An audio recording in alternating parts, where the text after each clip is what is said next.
Irrationality of Nationality, video 3.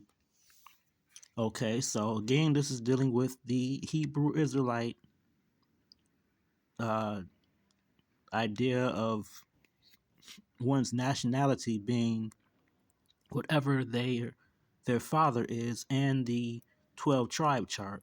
So right now, what you're looking at is an article from blackpast.org about Juan Corrido, who lived around the circa 1480 to circa 1550. Okay, now, and this was contributed by Luis Escamilla, Escamilla. The individual here, which we clearly see is a black man, is Juan Garrido. This is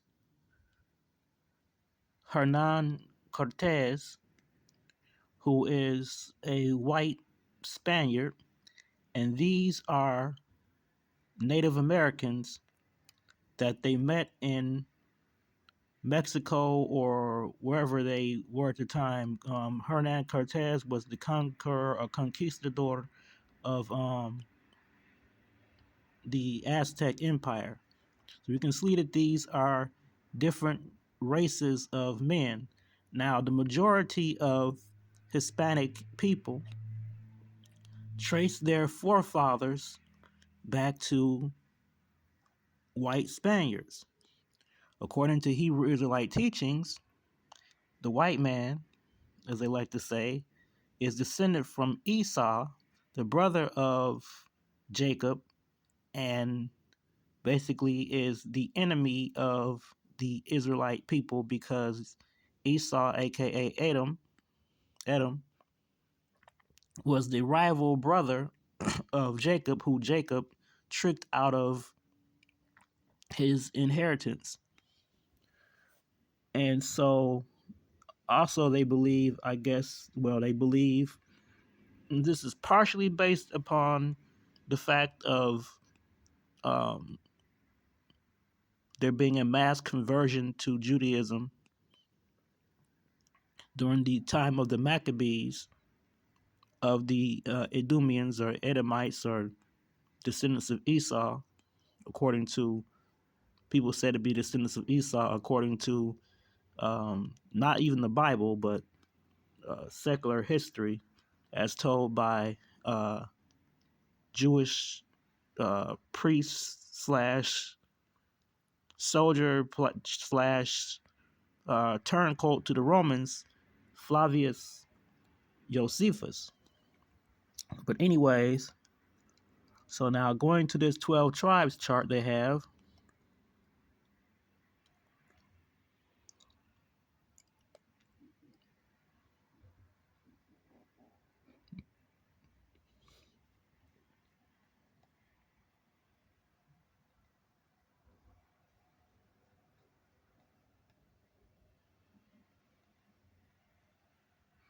they have Judah as, I guess it's supposed to be AA, being African American or Negroes.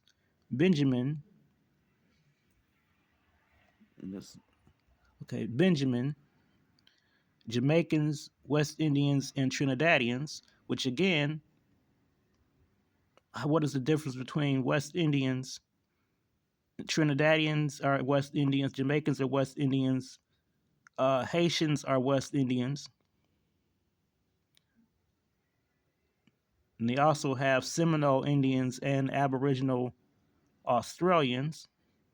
I don't understand how they came to this conclusion.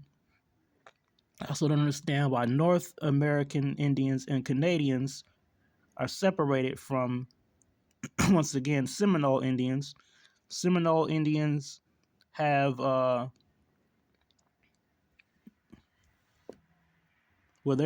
Seminole Indians are North American Indians.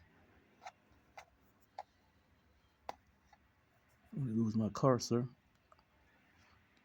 Because the Seminoles are from Florida, and Florida, last time I checked, was in North America. Really,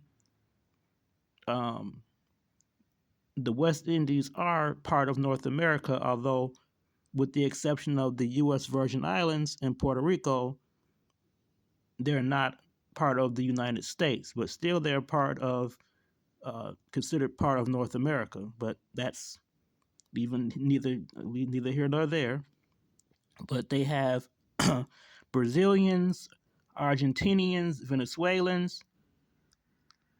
Is it everybody from these places, or just some people? Would it only be people?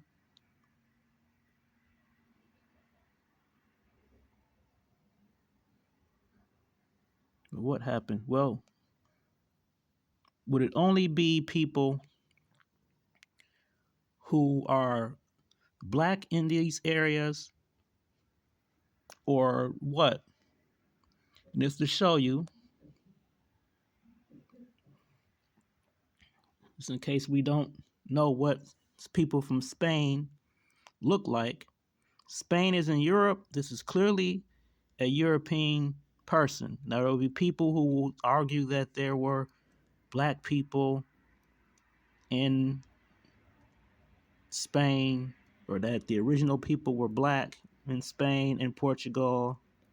Be that as it may, you saw the image of those people in that painting dealing with Juan Garrido. You saw that there were clearly three races of people: one black, one white, and one more of a reddish color. But then you have this here where it says different translations, but we'll deal with the King James because that's the only one that they'll really want to acknowledge. King James Bible. And they assembled all the congregation together on the first day of the second month, and they declared their pedigrees after their families by the house of their fathers, according to the number of the names from 20 years old and upward by their polls. So this is what they're using to say that you are whatever your father is. Now, this is not a commandment that they were following. It's not a mitzvah. It's just simply a custom that they were following at that time. But then we'll show you this here to show you what people from Spain look like,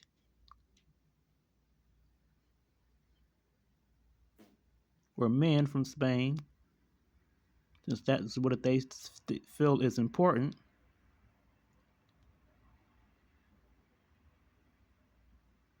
And I think I can close out. Wait, okay. So that is what a Spaniard looks like. This is also what is used to describe people or Europeans as being swarthy. There's somebody else who's making videos about that. I've made videos about that. But anyways, this is what they mean by swarthy. Also, you see if you might see negro or moreno used to describe Spanish people or Southern Europeans. Moreno can describe dark-haired people. And if I were to find a picture of someone who was Nordic, which I will do,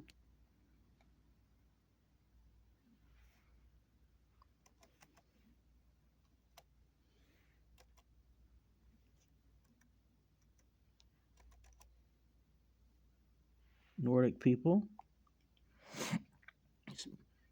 bear this in mind, the image that you just saw.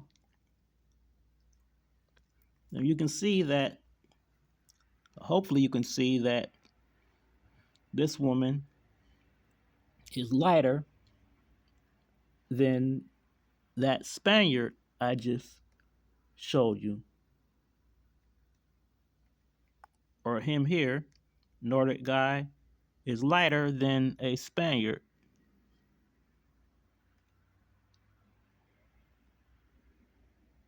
Northern Europeans are lighter than Southern Europeans.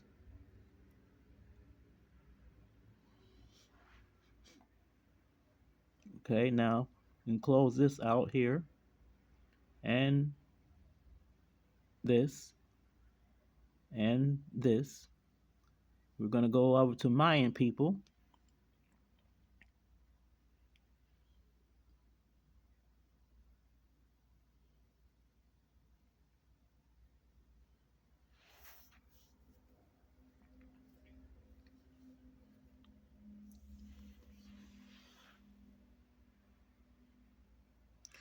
So these are Mayan people, and clearly they do not look like Spaniards. The majority of the Spanish ancestry, and the reason why Latinos have Spanish surnames, which current surnames come through the father, is because of either uh, being conquered by Spanish people and they just ended up with those names, or because Spanish uh, men impregnated Native American women and had what are known as mestizo children. Or you had Spanish men who also impregnated African women and produced mulattoes who then uh, spread their genes. But if it's the case that you are whatever your father is, then because most mulattoes, because there were not that many Spanish or Portuguese women who came to the New World, the so-called New World, most of the mixing was European with either indigenous women like her, or it was European men with enslaved African women. And that is how you got your, and then more mixed, these different mixed people mixing with other mixed people is how you got your Puerto Ricans, your Cubans, your et cetera, and and so on. And another thing is even the notion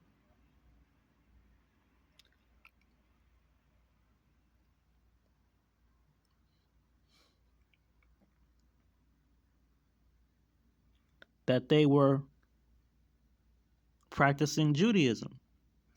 Their religion consisted of both the Aztecs and the Mayans consisted of human sacrifices that they performed atop of their temple pyramids.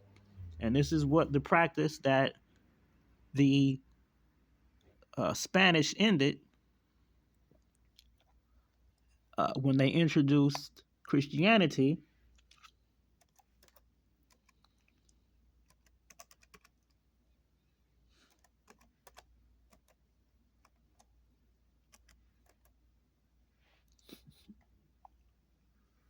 To what later became Latin America.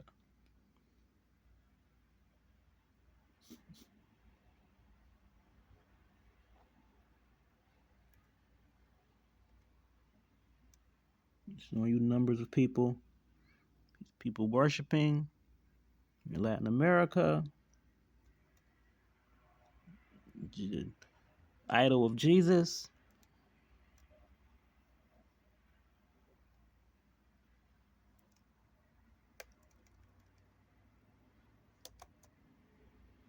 Catholic cross, let's say.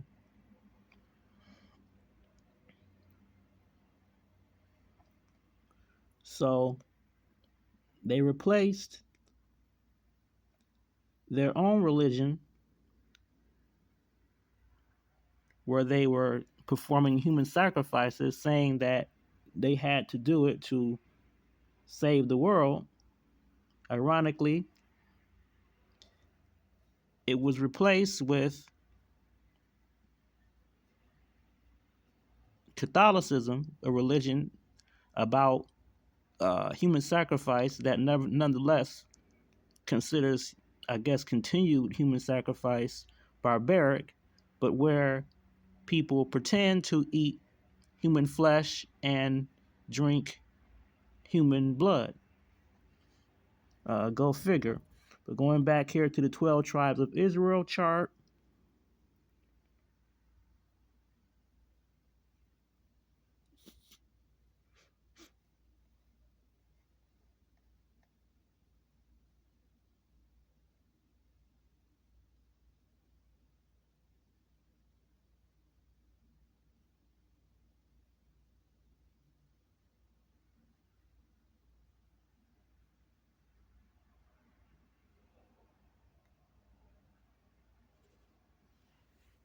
again, this is made up stuff.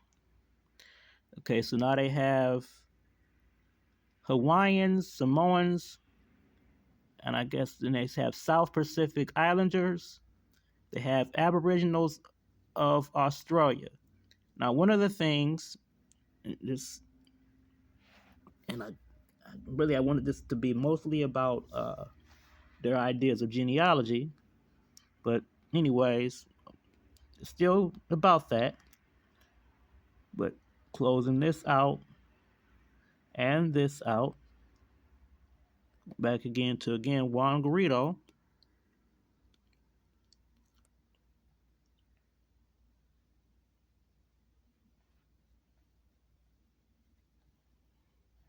Again, this is Juan Garrido.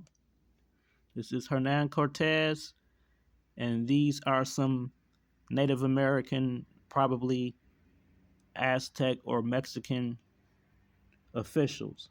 But now, closing this out, we're going to go to Frederick Douglass.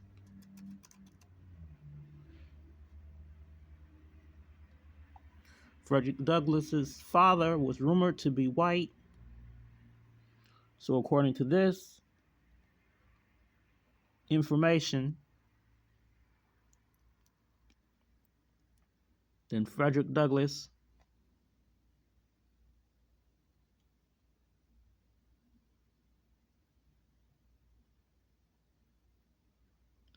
was white.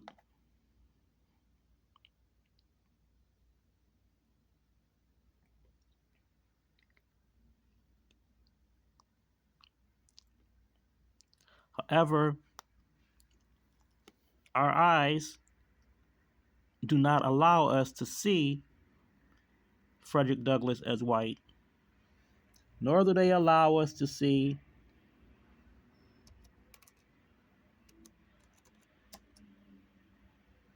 Booker T. Washington as white, even though he too is said to have had a white father. Another person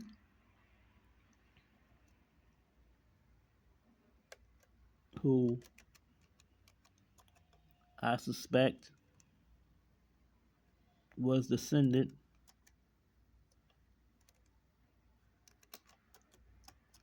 in a linear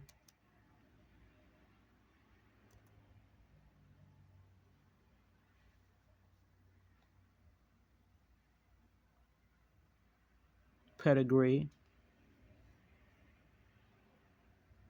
from a white man was Louis Latimer, who helped with the creation of the first, or one of the first, commercially viable uh, light bulbs. Contrary to what many people think, Thomas Edison did not invent the light bulb. He simply improved upon it, and Louis Latimer was the one who helped as far as the filament or the thing that's inside the light bulb that actually uh, makes it light. up, and he was the draftsman. He drew up the plans for it, but I can clearly see that he had a significant uh, degree of European ancestry. Now, they don't like to admit, some of them, that a person can be mixed. They say you're whatever your father is, but this is just dealing with people whose pedigrees we know because of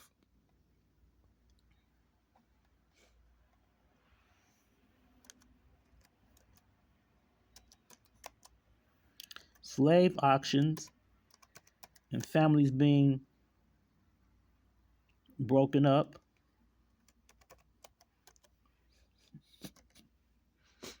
and people not being allowed to read and write.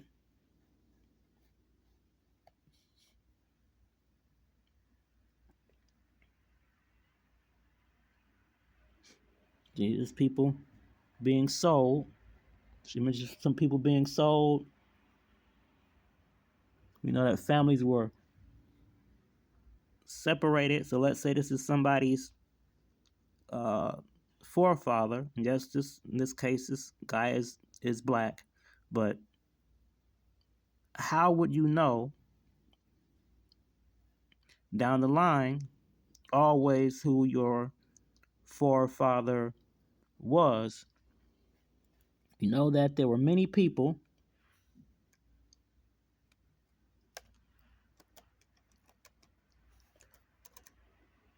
mulattoes. Let's just say 1870 census.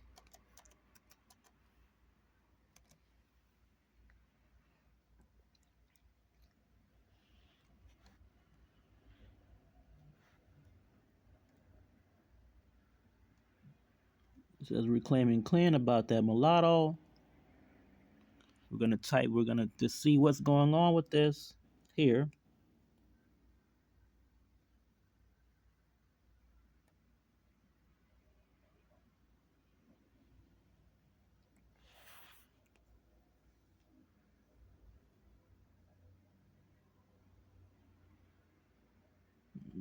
See what this says. It says about that mulatto. Wait, where are we?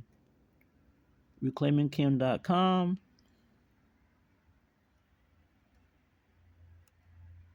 We cannot assume that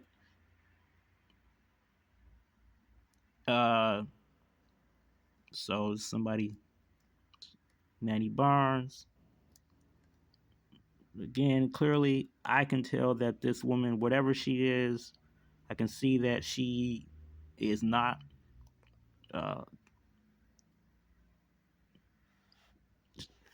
I would not see this as being a black woman myself.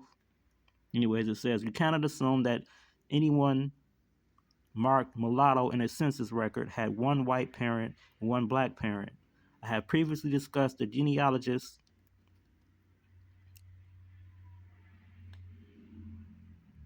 should know some of the instructions provided to enumerators and the change in definition of race, since it is a social and not a biological construct, should tell us something. The invention of race has created an endless number of thorny problems. Human beings, because we are one species, can't reliably be categorized. There is no set of genes that appear in only one group of people.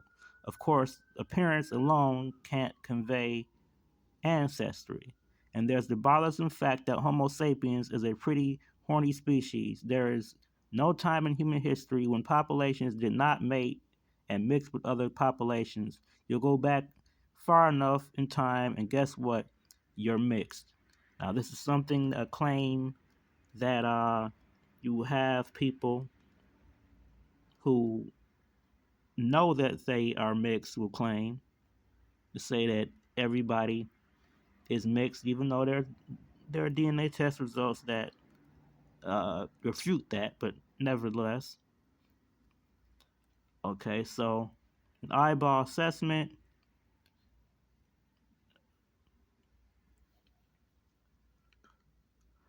What's important to know about that mulatto designation is this: it was an eyeball assessment by the census taker. They did not ask the person what their race or color was. We know this to be true since many censuses reflect parents and children in the same house categorized differently. Look at these two 1870 Nashville households. And that is true that they would look at a person and call them different things. And I have seen in my own uh, records that one of my great grandmothers was listed as mulatto, surprisingly. And I don't know how they decided that, because this is my hand, and the particular great grandmother was about my complexion. So I don't know what they were, I don't know how they came to that conclusion, but in other censuses I see where they had her listed as black. However, I have had, I should say, but for both cases, had a great grandmother who was light skinned. So, you know, she's light,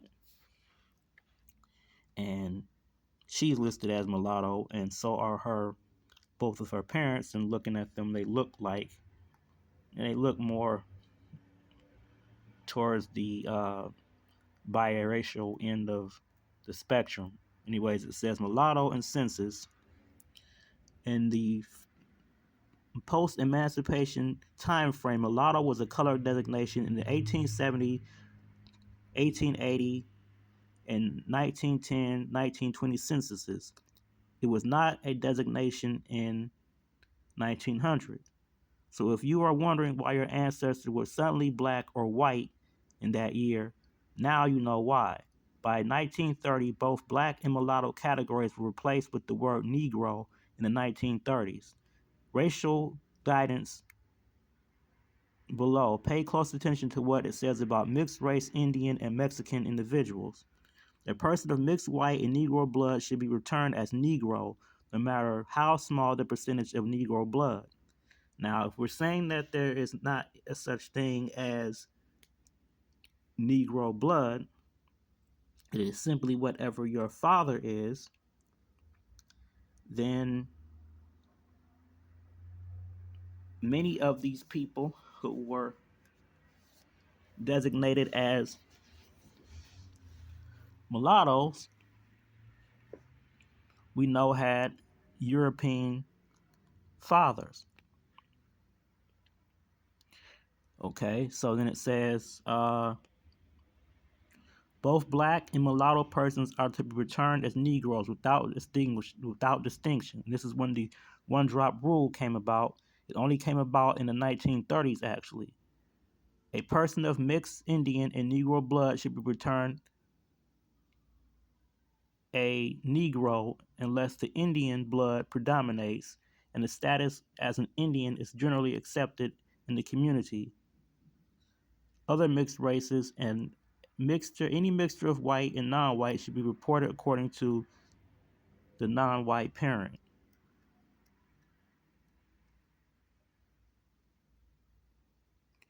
Practically all Mexican laborers are of a racial mixture difficult to classify. All person born in Mexico or having parents born in Mexico who are not definitely white, Negro, Indian, Chinese, or Japanese should be returned as Mexicans.